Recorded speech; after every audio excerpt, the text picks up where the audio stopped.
Ayan, so good morning at nandito na tayo uli sa farm. Ngayon, matagal-tagal nung last ako nag-visit dito. At halos blanco yung ating farm. Walang kahit ano. Pero ngayon naayos na. So yan, pakita ko sa inyo na nag-order si Daddy ng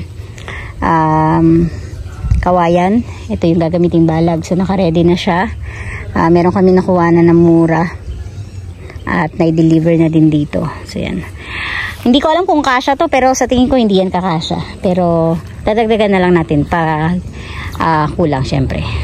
Umuulan tuwing hapon kaya talagang punong-puno pa din ang ating, puno na naman ng damo ang ating farm dito. So ito na yung update sa ating mga ginawang tudling. So ayan. Ito na siya. So ito yung ating tudling. Meron tayong 1, 2, 3, 4, 5, 6. So 6 yan. 6. O yan. Malalapad siya at malalaki. Sa isang diretso yan. Sila. So yung spacing niyan ng kada tudling, kasya ang tricycle natin or yung kolong natin. So kahit saan pwede dyan dumaan yung kolong.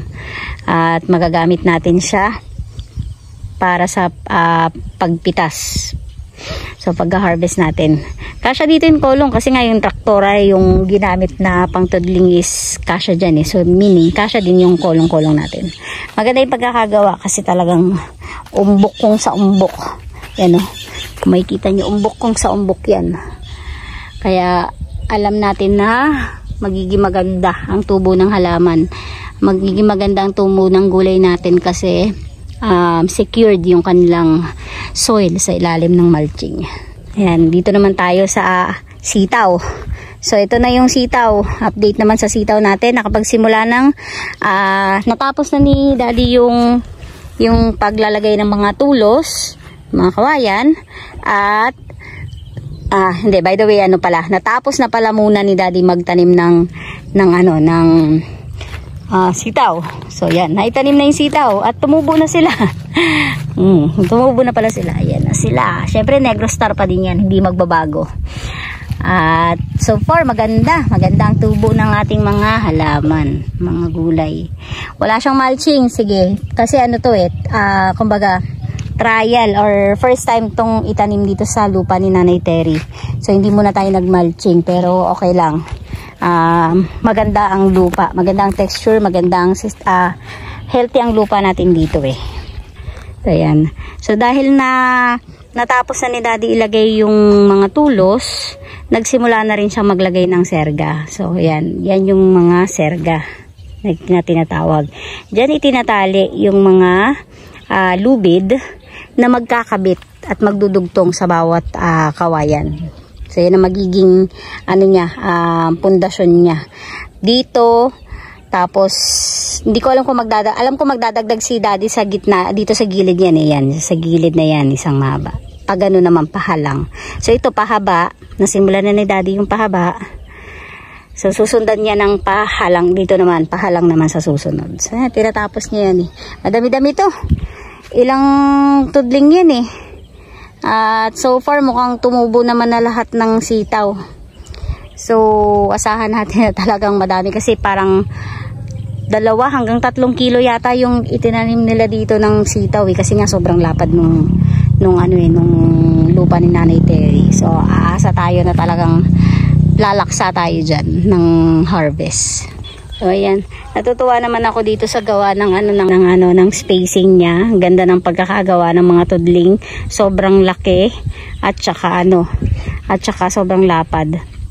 So meaning kahit bagyuhin man tayo o magtag-init na naman, sure tayo na secured yung ating lupa at secured yung halaman na itatanim natin dyan kasi nga maganda yung pagkakagawa ng tudling at pagkakalagay ng mulching eh.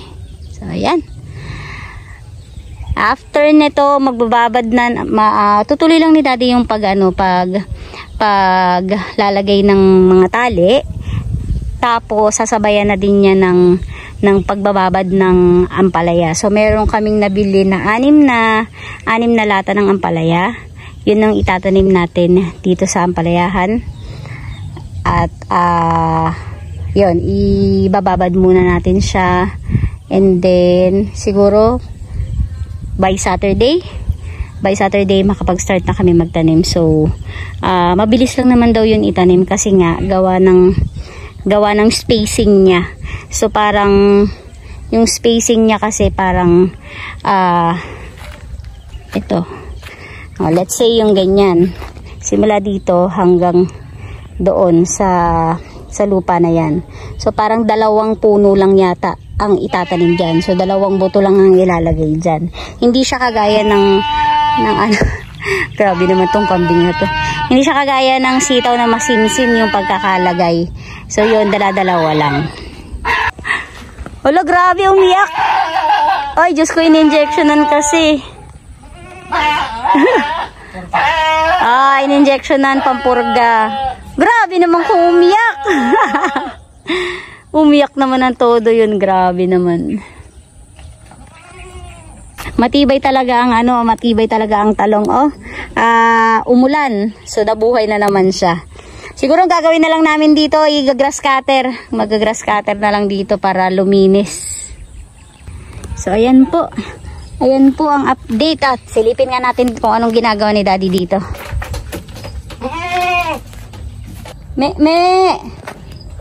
So ayan, ito yung update natin sa ating bagong tanim.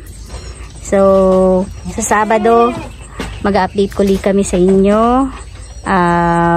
Ibababad muna namin yung aming itatanim, and then yun, dire-diretso na yun. Once na maibabad na yun, maitanim na yun, dire-diretso na po yun. Magsisimula na din kami sa pagbabalag, paglalagay ng mga kawayan, and then paglalagay ng mga tali, paglalagay ng alambre at tali. So ayan.